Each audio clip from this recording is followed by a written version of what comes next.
everybody, it's me, Margaret, and last week I opened the giveaway for the May Knitcrate, but I am pledging right this minute to give it away to one of you. And as promised, I'm announcing the winner today.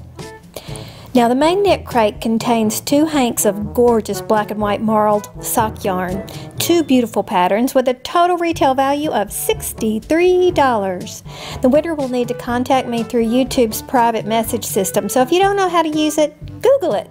That seems to be my answer to all of life's questions, by the way. Just Google it.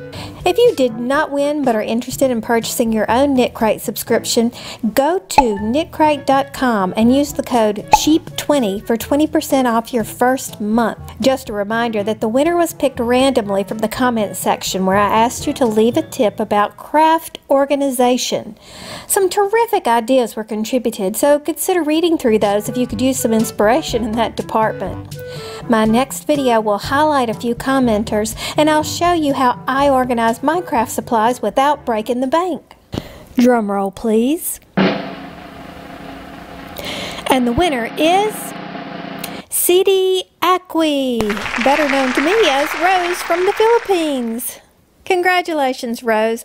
Send me a private message with your address and I'll get that out to you as soon as I can. Thanks for watching and thanks for being a part of my life. We'll talk to you soon. Bye.